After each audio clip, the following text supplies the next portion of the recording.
नमस्कार. श्री स्वामी समर्थ सर्वांना. येत्या 25 जूनला अंगारकी संकष्टी चतुर्थी आहे आणि अंगारकी संकष्टी चतुर्थी ही वर्षातनं 2 वेळा येते. 2024मध्ये अंगारकी संकष्टी चतुर्थी ही पहिलीच संकष्टी चतुर्थी आहे. संकष्टी चतुर्थी ही श्री गणेशाला समर्पित आहे. यामुळे आपण संकष्टी चतुर्थीच्या दिवशी प्रत्येक आईने आपल्या मुलांसाठी, मुलांच्या प्रगतीसाठी, मुलांची अभ्यासात प्रगती व्हावी, नोकरीत व्यवसायात प्रगती व्हावी यासाठी अत्यंत प्रभावी असा हा दुर्वांचा उपाय करायचा आहे. संकष्टी चतुर्थीच्या दिवशी आपण जर का गणपती बाप्पांची पूजा केली, काही उपाय केले तर याचे फळ आपल्याला हे लवकर मिळत असते. कारण या दिवशी श्री गणेशाची सात्विक लहरी, श्री गणेशाचे तत्व हे खूप मोठ्या प्रमाणात पृथ्वीवर पसरलेले असतात. 25 जून या दिवशी मंगळवार आहे आणि मंगळवारी येणाऱ्या संकष्टी चतुर्थीला अंगारकी संकष्टी चतुर्थी म्हणतात. अंगारकी संकष्टी चतुर्थी ही सर्वात मोठी चतुर्थी मानली जाते. तुम्ही जर का महिन्यातील संकष्टी चतुर्थीचे व्रत करत नसाल तर तुम्ही आवर्जून अंगारकी संकष्टी चतुर्थीचे व्रत करा. तुम्हाला संपूर्ण वर्षभर संकष्टी चतुर्थीचे व्रत केल्याचे पुण्यफळ मिळणार आहे. गणपती बाप्पा हे आपल्या सर्वांनाच माहिती आहे, विद्येची देवता आहेत, बुद्धीचे देवता आहे, संकट नाशक आहे, संकट मोशक आहे. त्याचप्रमाणे ते विघ्नहर्ता देखील आहे. जो कोणी गणपती बाप्पांची संकष्टी चतुर्थीचे व्रत करतो, त्यांची मनोभावे पूजा अर्चना करतो, त्याचे सर्व दुःख, सर्व संकट हे गणपती बाप्पा नष्ट करतात. त्याच्या जीवनात सर्व काही सुखमय, आनंदीमय होते. आणि म्हणूनच प्रत्येक आईने आपल्या मुलांच्या उज्ज्वल भविष्यासाठी, मुलांच्या प्रगतीसाठी या अंगारकी चतुर्थीला हा अत्यंत प्रभावी असा दुर्वांचा उपाय करायचा आहे. त्याचप्रमाणे तुम्हाला मुलांसाठी असा एक दिवा प्रज्वलित करायचा आहे की यामुळे तुमच्या मुलांचे सर्व दोष हे नष्ट होतील. तर असे अत्यंत प्रभावी असे 2 उपाय आपण या व्हिडिओमध्ये बघणार आहोत. व्हिडिओला सुरुवात करण्या अगोदर तुम्ही जर का चॅनलवर नवीन असाल तर असेच माहितीचे व्हिडिओ बघण्यासाठी चॅनलला सबस्क्राईब करा आणि बाजूच्या बेल आयकॉनला प्रेस करा. संकष्टी चतुर्थीच्या दिवशी तुम्हाला उपवास करायचा आहे. तुम्हाला गणपती बाप्पांची पंचोपचारे पूजा करायची आहे आणि त्यानंतरच तुम्हाला हा उपाय करायचा आहे. तुमची मुलं लहान असो किंवा मोठी असो, सर्वांसाठी तुम्ही हा उपाय करू शकतात. मुलांच्या अभ्यासात प्रगती होण्यासाठी, मुलांच्या नोकरीतील प्रगतीसाठी, मुलांना प्रमोशन मिळण्यासाठी, मुलांना संतान प्राप्त होण्यासाठी किंवा मुलांचे लग्न जुळत नसेल तर तुम्ही त्यासाठी देखील हा उपाय करू शकतात. हा उपाय तुम्ही दिवसभरात केव्हाही करू शकतात. हा उपाय करण्यासाठी तुम्हाला गणपती बाप्पांच्या मंदिरात जायचं आहे आणि हा उपाय तुम्हाला गणपती बाप्पांच्या मंदिरात जाऊन करायचा आहे. मंदिरात जाणं शक्य नसेल तर तुम्ही तुमच्या देवघरात असलेल्या गणपती बाप्पांच्या मूर्तीसमोर बसून हा उपाय करू शकतात. परंतु या दिवशी जर का तुम्ही गणपतीच्या मंदिरात गेला तर त्या ठिकाणी त्यांची ऊर्जा ही खूप मोठ्या प्रमाणात सात्विक किंवा पॉझिटिव्ह असते. त्यामुळे हा उपाय जर का तुम्ही मंदिरात केला तर त्याचं रिझल्ट किंवा फळ हे तुम्हाला 100% बघायला मिळणार आहे.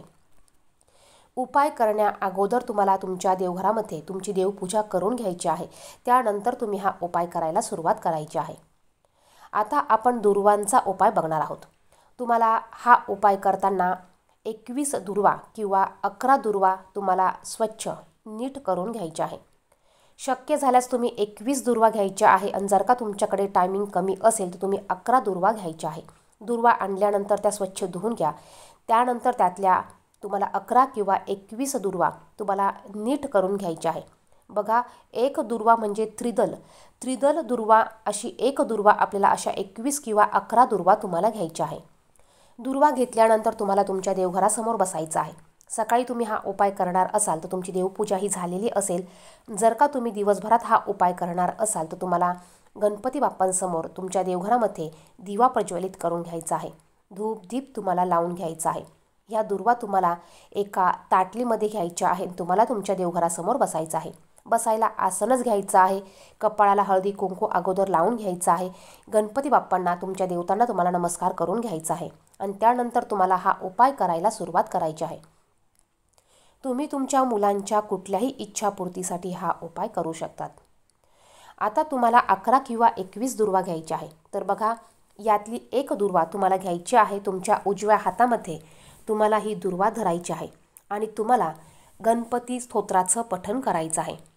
गणपती स्तोत्राचं पठण केल्यानंतर तुम्हाला ही दुर्वा गणपतीला अर्पण करायची आहे. तुम्हाला गणपती अथर्व शीर्षाचं पठण करायचं नाही तर तुम्हाला गणपती स्तोत्राचं पठण करायचं आहे. आता यासाठी तुम्ही 11 दुर्वा घ्या. 11 वेळा तुम्हाला 11 दुर्वा अर्पण करून 11 वेळा तुम्हाला गणपती स्तोत्राचं पठण करायचं आहे. एक दुर्वा हातात घ्या, गणपती स्तोत्राचं पठण करा, ती दुर्वा गणपती बाप्पांना अर्पण करा. दुसरी दुर्वा तुम्ही उजव्या हातात घ्या, पुन्हा गणपती स्तोत्राचं पठण करा, ती दुर्वा गणपती बाप्पांना अर्पण करा. पुन्हा तिसरी दुर्वा घ्या, उजव्या हातामध्ये गणपती स्तोत्राचं पठण करा आणि ती दुर्वा गणपती बाप्पांना अर्पण करा. असं तुम्हाला 11 दुर्वा अर्पण करताना 11 वेळा गणपती स्तोत्राचं पठण करायचं आहे. बघा, गणपती स्तोत्र कोणतं हे आपल्या सर्वांना माहिती आहेच. वर मी स्क्रीनशॉट देखील दाखवलेला आहे, तो बघू शकता तुम्ही. श्री गणेशाय नमः. नारद उवाच. परमं शीर्षादेव गौरीपुत्र विनायकम भक्तावास स्मरे नित्य आयु कामार्थ सिद्धे. हे जे गणपती स्तोत्र आहे अगदी छोटंसं आहे. अगदी 1 ते 2 मिनटं हे स्तोत्र म्हणायला लागतात. तुम्हाला अगदी 10 मिनटं ह्या सेवेसाठी लागणार आहे. तुम्ही 11 दुर्वा घेऊन 11 वेळा ह्या स्तोत्राचं पठण करायचं आहे आणि ते गणपती बाप्पांना अर्पण करायचं आहे. यानंतर तुमच्या ज्या इच्छेसाठी, मुलाच्या ज्या कामासाठी तुम्ही हा उपाय करत आहात ती इच्छा गणपती बाप्पांना सांगायची आहे. ती इच्छा पूर्ण होऊ दे अशी प्रार्थना तुम्हाला करायची आहे. जर का मुलांवर एखादं संकट असेल ते जाण्यासाठी तुम्ही हा उपाय करत असाल तर ते संकट, मुलांवरचं संकट दूर होऊ दे अशी प्रार्थना तुम्हाला गणपती बाप्पांना करायची आहे. बघा, ही मंगळी म्हणजेच अंगारकी संकष्टी चतुर्थी आहे आणि खूप मोठी संकष्टी चतुर्थी असल्यामुळे या दिवशी तुम्ही जर का हा उपाय केला तर तुम्हाला नक्कीच ह्या उपायाचे 100% रिझल्ट किंवा फळ बघायला मिळणार आहे. तुम्हाला हा उपाय अगदी मनापासून, अगदी श्रद्धेने करायचा आहे. उपाय करण्या अगोदर तुम्हाला गणपती बाप्पांची पंचोपचारे पूजा करायची आहे.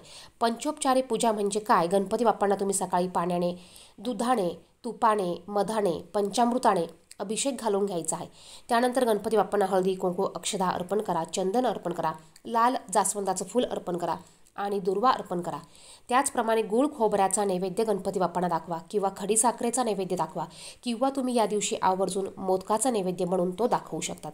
आणि त्यानंतर तुम्ही हा उपाय करा. बघा, नक्कीच तुम्हाला ह्या उपायाचं रिझल्ट बघायला मिळणार आहे. शक्य झाल्यास तुम्ही गणपती बाप्पांच्या मंदिरात जाऊन हा उपाय करा किंवा मग तुम्ही हा उपाय तुमच्या देवघरात असलेल्या गणपती बाप्पांच्या मूर्तीसमोर बसून केला तरी चालणार आहे.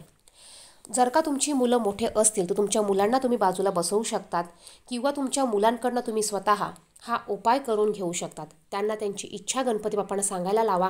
हा उपाय त्यांना तुम्ही करायला लावा. अत्यंत प्रभावी असा हा उपाय आहे.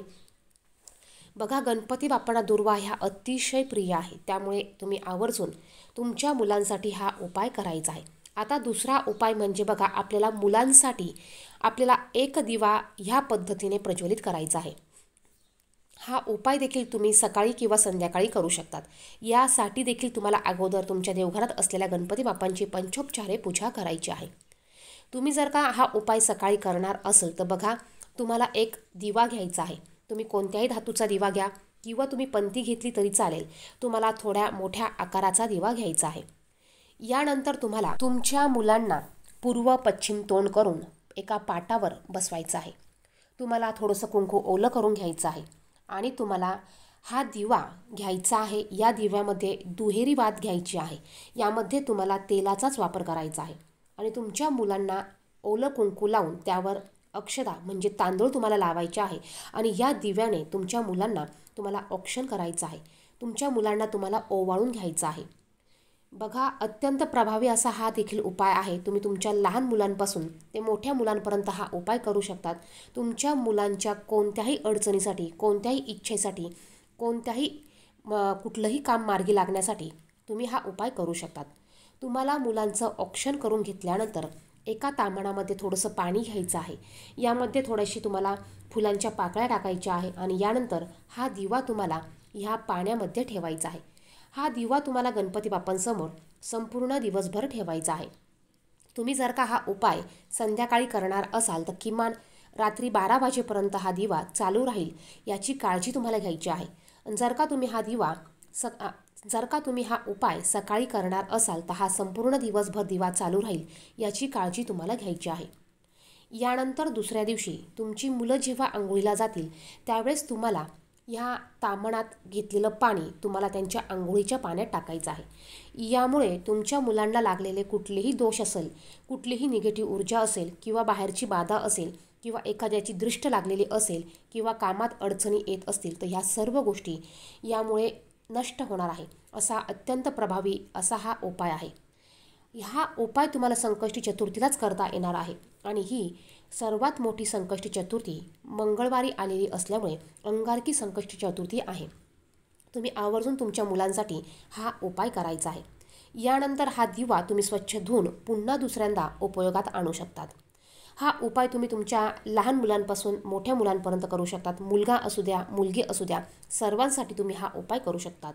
तर हे 2 अत्यंत प्रभावी उपाय तुम्हाला संकष्टी चतुर्थीच्या दिवशी आवर्जून करायचे आहे.